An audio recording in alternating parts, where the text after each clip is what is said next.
Subcommittee number 2, the Committee on General Laws. I'm going to ask that the meeting come to order.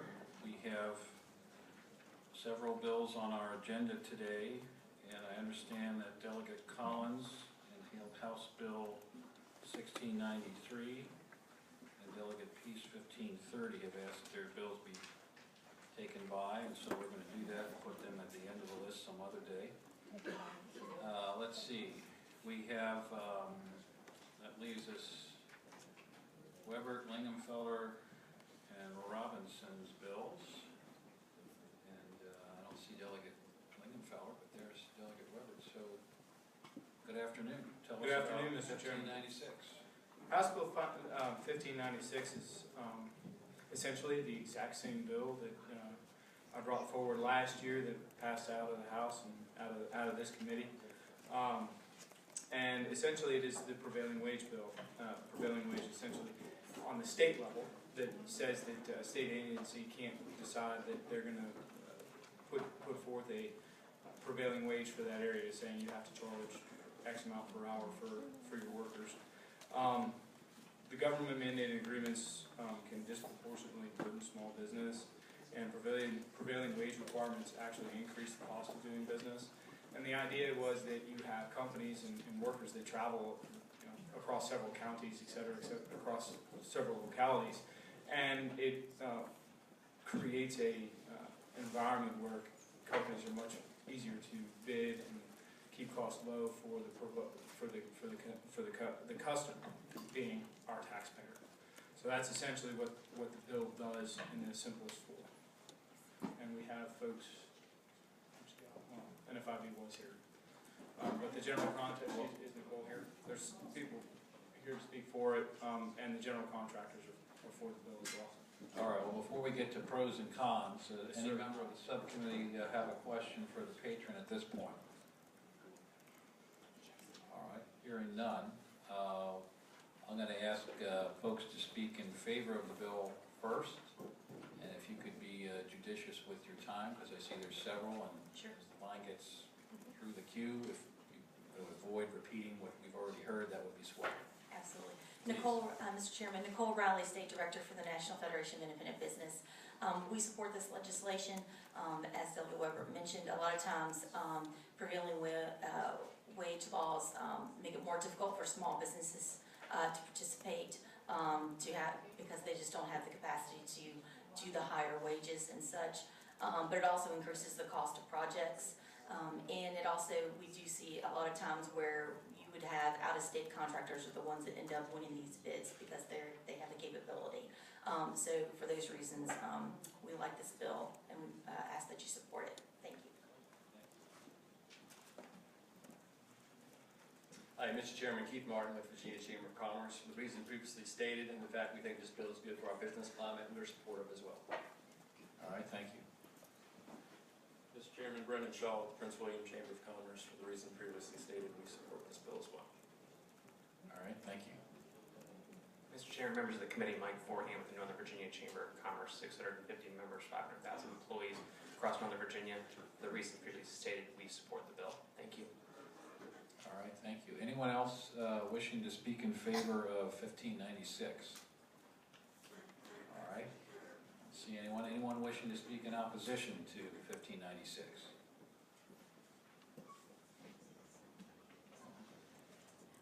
See some folks sort of kind of coming up. All right. Thank you for the opportunity. My name is Matt Yonka. I'm the president of the Virginia State Building Trades. I feel that this legislation bans localities from raising standards for wages and benefits. It removes the decision-making power from the local officials to the detriment of workers and working standards meant to protect them. These bills are a one-size-fits-all approach to remove flexibility from local government and generating economic growth for their community and addressing local needs. Local government is better suited to address these issues relevant to their citizenry than representatives here in Richmond. Thank you. All right, thank you.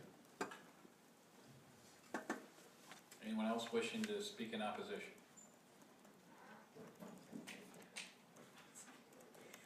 Yes, good evening. George Craftsman is president of Virginia AFL-CIO, and we stand in opposition for the reasons stated with the building trades. Thank you.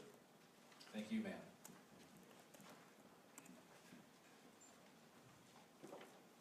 Good afternoon, Mr. Chairman, members of the committee. My name is Chris Bechler, Department of General Services.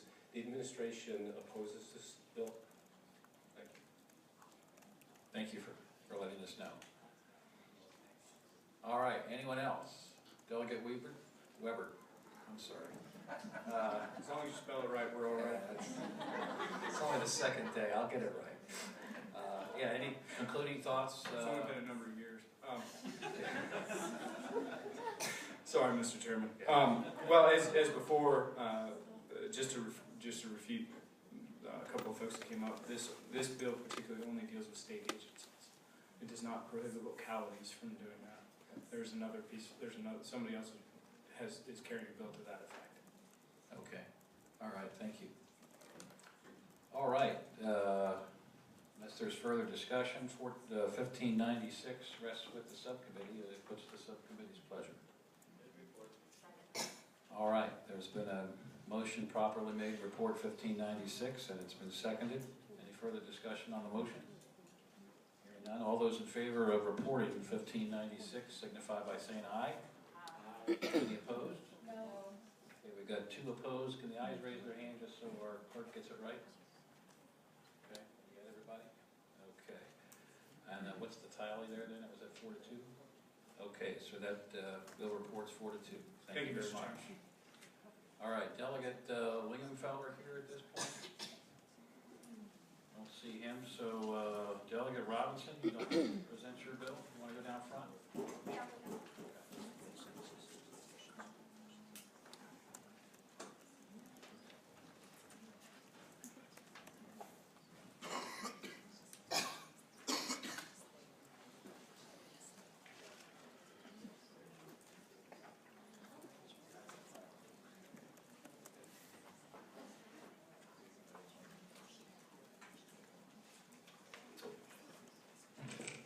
Good afternoon, members of the committee and Mr. Chairman. What this bill does is this bill is exactly like the bill that we came to kind of agreement on last year. And if you notice on the bill, it is just the very last section of the bill. It's one paragraph. And what the bill does is it codifies provisions in the new oil and gas regulations which were approved by the governor in November and became effective last month. The changes in the regulations came after a 3-year review of natural gas industry's best practices, included a review and an appointed regulatory advisory panel, or the RAP. The RAP was made up of representatives of the MME, DEQ, and other state agencies, local government and industry, and environmental representation. The RAP held a year-long series of meetings around the state where various issues were debated and the compromises were reached. One of the compromises reflected in the new regulations resulted in a new requirement, and new is important here, that the industry disclose to the state, DMME, all information regarding the chemicals used in the fracking process, provided that the industry's valuable trade secrets are protected from release to the public. There are exceptions under the regulation to address emergencies or incidents that may require first responders or healthcare providers to have the trade secret information. As an aside, the industry has been fracking in Virginia for decades without any disclosure requirements and with a remarkable record of safe natural gas production. Of course, all businesses jealously regard their trade secrets and the things they have invested significant resources in developing, the thing that distinguishes them from their competitors. Trade secrets are defined in Virginia under the Uniform Trade Secret Act, and this bill requires DMME to make a determination whether things asserted by the industry are in fact a trade secret or not. This bill merely adds an exemption to FOIA, consistent with new regulations and similar to other trade secret exemptions already on the books. With this exemption, Virginia's disclosure requirements will be as or more stringent than 20 of the 21 top natural gas producing states in the country. And I gave everybody this handout that shows the top 21 states, And only other state that doesn't protect the company's trade secrets is California at this point in time. All of those other top 21 states do protect their, the oil and gas industry's trade secrets. So I also gave everyone a copy of the new regulations, and there's some notes on there which shows what would be done in case of an emergency, and in case of emergency situations, and what DMME's responsibilities are. So if there are any questions of the committee, Mr. Chairman, I'm done with my presentation. All right, thank you very much. Questions from members of the subcommittee for Delegate Robinson at this point? Just, as was mentioned, just concerned about public health issues. How are we ensuring that public health is going to be safeguarded? Well, if you look at the regs, right? In the regs under the D and the E, that's where you have the public safety factor taken into consideration. DMME has all that information, including the trade secret items, so that would be used. And so they would be required to release that if that were important to the emergency situation that the responders would know. There's also the healthcare and first responders section under E that also addresses that problem. Other questions for the patron? Delegate Minshew. Thank you, Chairman. My question is one that comes in from a kind of different perspective. If you own a parcel of land in Virginia, that ownership, in theory, goes to the military. And when fracking occurs, one of your neighbors is putting fluid into the ground, which may be carcinogenic. And in theory, that will never get into my groundwater, will never interfere with my property interests. It will stay solely within the property of the real estate on which the fracking is taken, but there's no guarantee of that. So my concern is that if there are, let's say, carcinogenic fluids that will get into the ground at a certain depth, possibly below the groundwater level, and a person wants to know what could be seeping into my property, how would they find that out? I'm going to turn this over to the expert to answer your question. Mr. Chairman, members of the subcommittee, David Clark, representing the Virginia Oil and Gas Association. I would not say that I'm an expert on the engineering that's involved, but what I would say to Delegate Minshew is that this has been a carefully negotiated compromise to come up with a full disclosure to DMME. So DMME will have all of that information available to them. If there is a situation where someone is exposed to the chemicals, or there's an incident, a spill, a failure in the well production process, then that information is made available under the regs and would be under this law, even if it was filed as a trade secret when the information was originally provided to DMME. Quick follow-up. Please. I won't go too deep into the chemistry, but so if I suspect that there has been a subterranean leaching of fracking fluid that has made its way from the fracking property to my property, and I do deep water samples or whatever, and I find some compounds that are, say, not standard H2O, and I'm trying to figure out from whence they come, just to decide whether or not I've got an issue with my property. Again, how would I find out if those compounds came from the fracking operation I buy? I mean, would I go to DME and say, there's no discovery opportunity?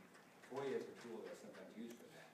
So I'm just trying to think my way through, if I'm trying to find out what has come via underground conduit onto my real estate, how do I learn about it if it's something that's not something Mother Nature put there? Mr. Chairman, to respond, DMME has already an extensive regulatory process And it's been improved through the new regulations that just became final last month, including water testing requirements both before and after fracking. DMME also has a robust complaint system or concern system where landowners who feel that their water supply or their property has been contaminated, they will go to DMME and they'll file a complaint. And DMME regularly receives those complaints and they investigate them. I can only assure you that based on our experience, DMME would fully investigate any concern like that raised by a landowner, such as what you've described. Thank you. Thanks, Chairman. All right, other questions for the patron? I'll ask a question, or actually just want to point one thing out, a question to council. We're looking at lines 257 to 265. Is that the only operative section of the bill then? Okay, Maria's shaking her head yes. Just want to make sure we're all looking at the right stuff. Back to the question of the regulations, is there anything in the bill that would change the regulations, or is it just in addition to the regulations? It will not change the regulations. It's consistent with the regulations. The regulations actually go a little bit further in some of the materials, but not inconsistent with what's in the bill. The bill is merely confirming what the regulations call for in terms of protecting trade secrets. So just as a follow-up question, and just thinking a little bit of Delegate Minshew's question, the disclosure of well stimulation fluids that I'm looking at, which look like new regs, or are now new regs, and the information, none of that's changed by this bill. So this kind of disclosure thing that we just talked about that appears in the regs is going to stand even if the bill becomes law. Correct. Okay. All right. Thank you. All right. At this point, I'm going to invite anyone who would like to speak in favor of the bill 1678. Hi, Mr. Chairman, Keith Martin of the Virginia Chamber of Commerce. We are very interested in protecting industry trade secrets, and we're supportive of this legislation. All right, thank you. Mr. Chairman, members of the committee, I'm Jeff Smith, representing the Virginia Manufacturers Association, and we're very much in support of the bill controlling energy costs and trade secrets. Thank you.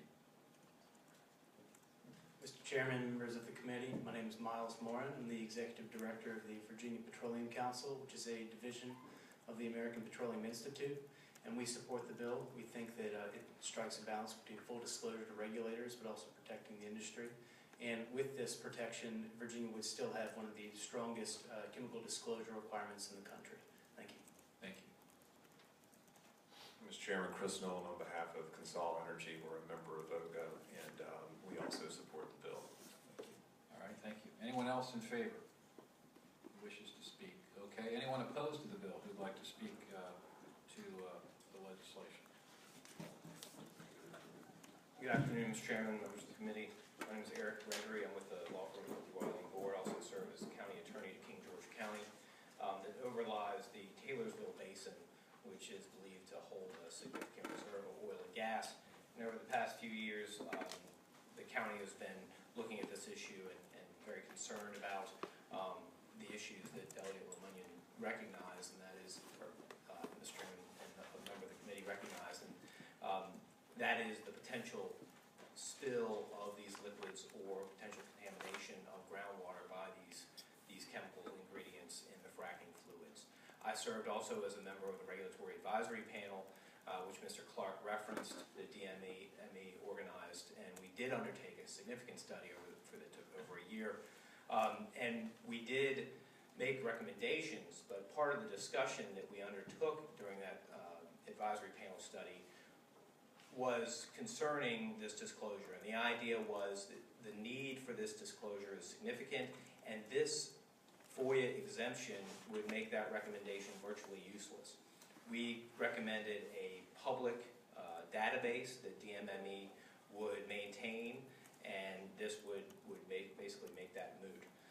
We're very concerned that local public safety workers would not have access to this information in a timely manner, would not be able to know what was in the county. If there was some kind of an emergency, they would not be properly trained. Sure, DMME can release the information when an emergency occurs, But by that point, it could be too late. Local first responders need to know what is in the county and how to train to deal with it if an emergency occurs, and how best to respond to it. If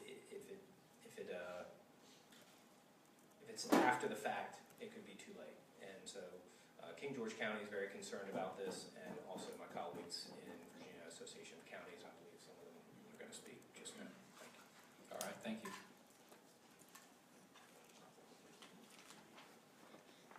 Mr. Chairman, members of the subcommittee, my name's Larry Land. I represent Virginia Association of Counties. VACO does oppose this legislation. This is an issue that we have also been looking at over the past few years, and when our organization held its annual conference in November, there was extensive discussion of this issue, and the entire membership did vote in support of a position that does support full disclosure of chemicals that are used in the fracking process, and I just wanted to convey that to you. When the Department of Mines, Minerals, and Energy did submit their proposed regulations for public comment, we did make comments in response to them. Just want you to know that, and some of those comments did pertain to the participation of the Department of Environmental Quality in the evaluation of a permit request, and we thought that the regulations fell a little bit short of the type of analysis that is necessary in terms of understanding environmental impacts, and we thought that the terms were a little bit vague, so that's another factor to consider. We consider this very significant legislation, and we do oppose it. Thank you very much. Thank you, sir.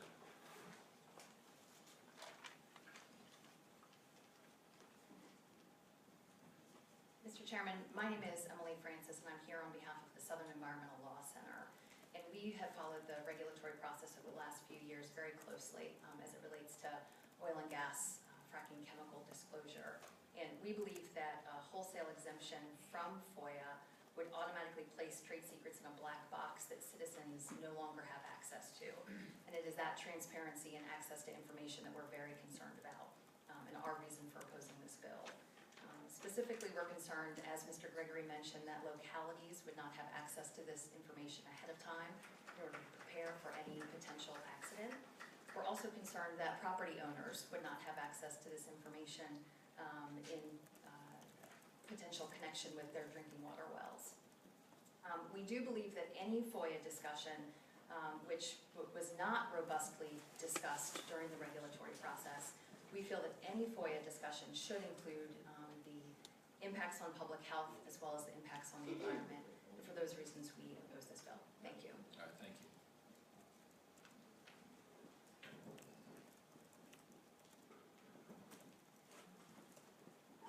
Thank you, Mr. Chairman, members of the committee. My name is Travis Blankenship. I'm with the Virginia League of Conservation Voters.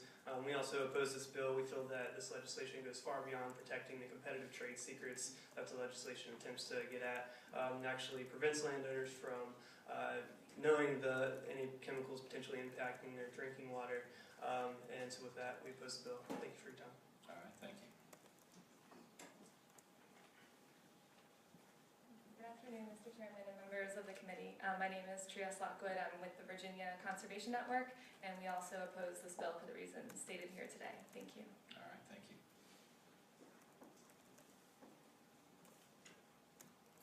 Good afternoon, Mr. Chairman. My name is Chip Jones. I'm with the Virginia Association of Stormwater Conservation Districts. On face value, we oppose this bill. It goes against our policy that we adopted unanimously among our districts last year in regards to fracking. Mainly in the Eastern Virginia area is where a new exploratory region was opening up for fracking. Considerably the Taylorsville Basin, the gentleman from King George spoke to that. Another issue, concern I have a question with is in regards, speaking about this was not going to change any of the sign regulation that the governor signed last year.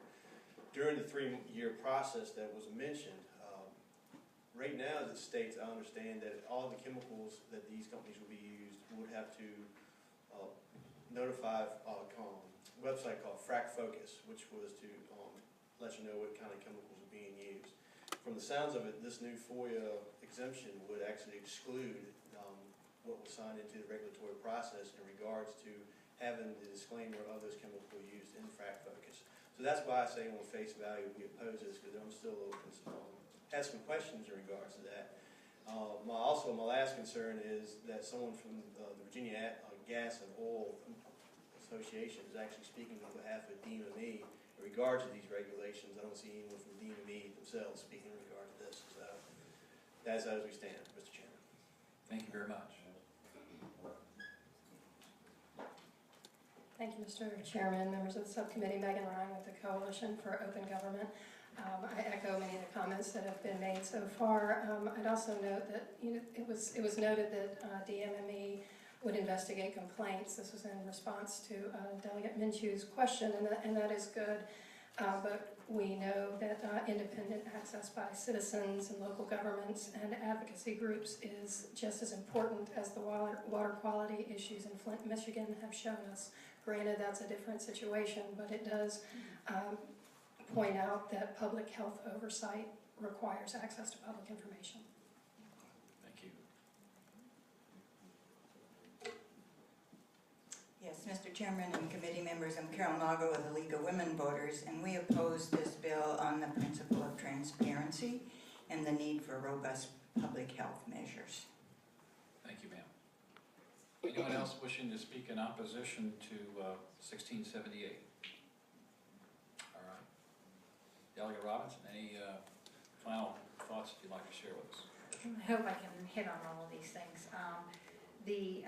As far as the frac focus and the web and that, there is going to be a web page, a state-based web page for access to information regarding fracking in the Commonwealth.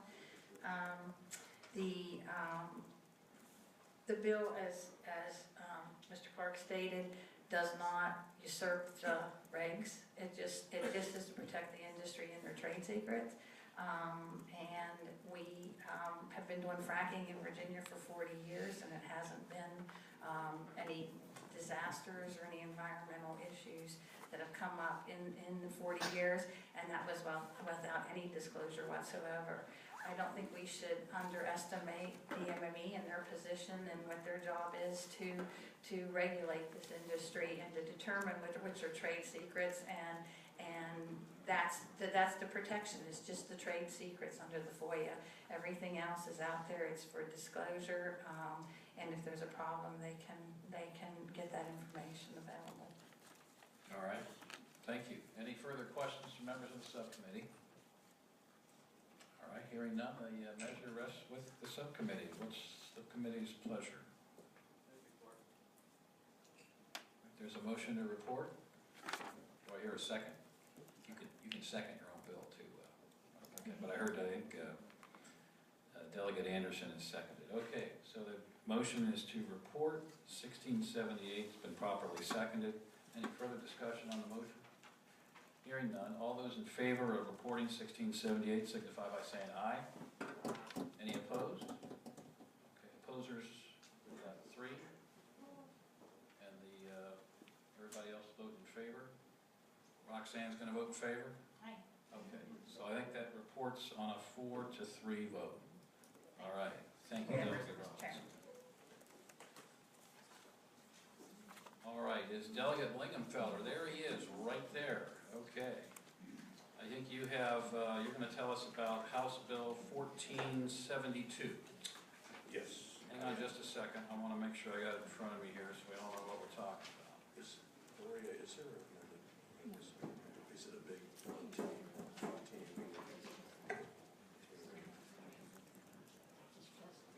Okay.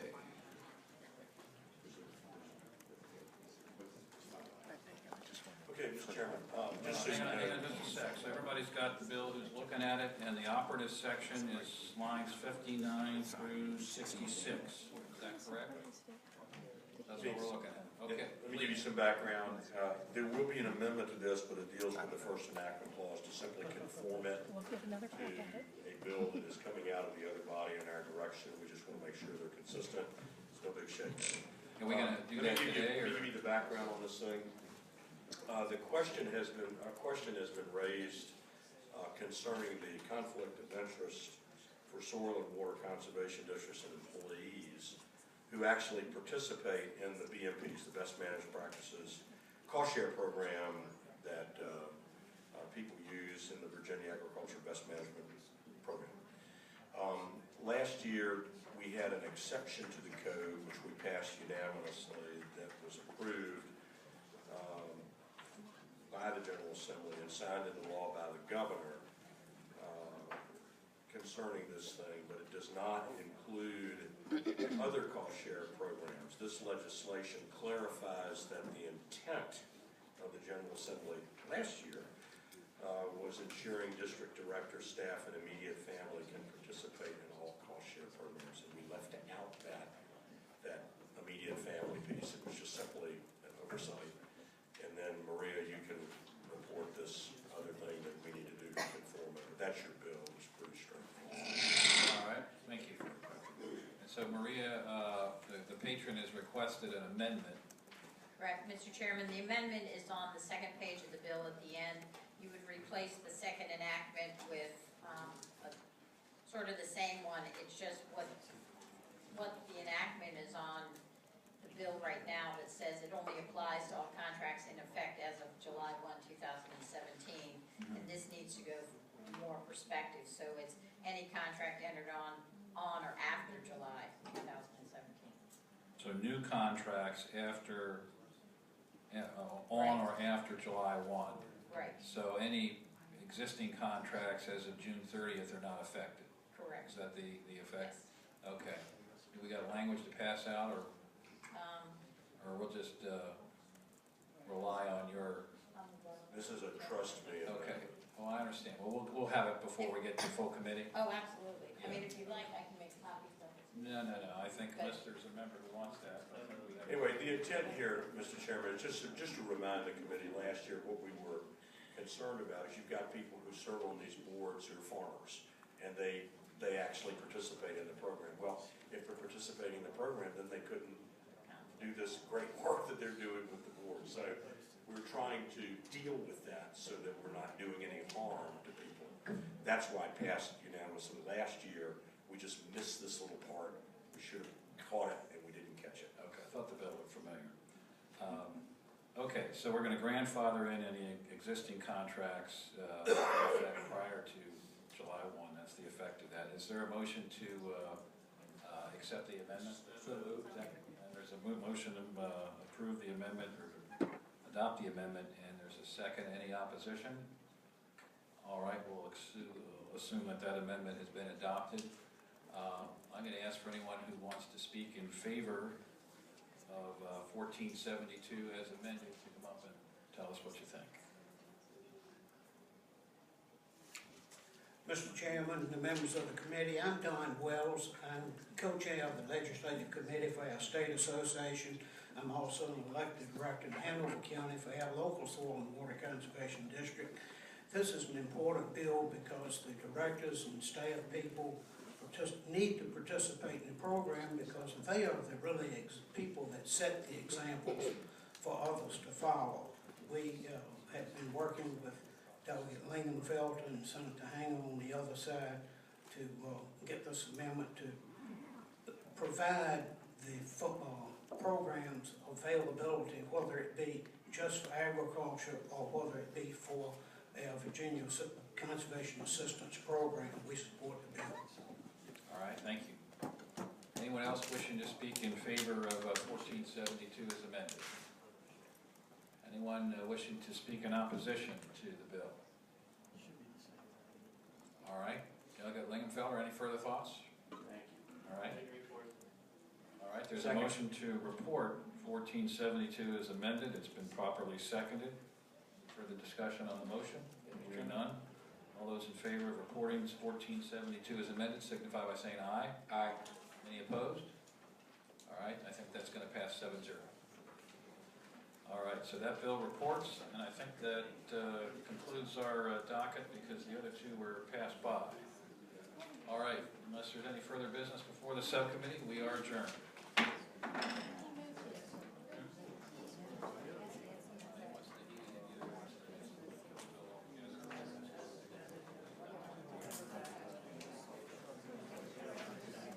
No.